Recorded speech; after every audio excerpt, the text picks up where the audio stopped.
How do you guys eye it up? You guys just like go for it first try? Okay,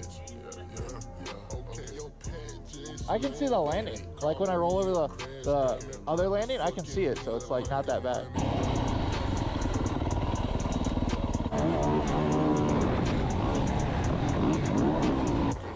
I kind of gooned it. I like did the little double brake tap. I greased it. I hit it perfect.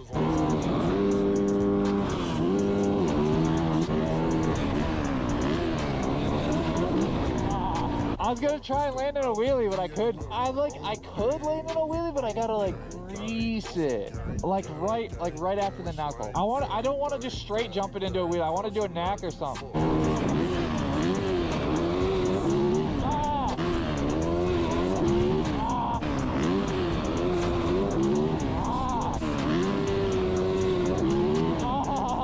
It's possible if you grease it.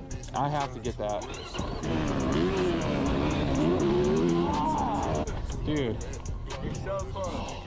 Oh, it wants to bring the front end down.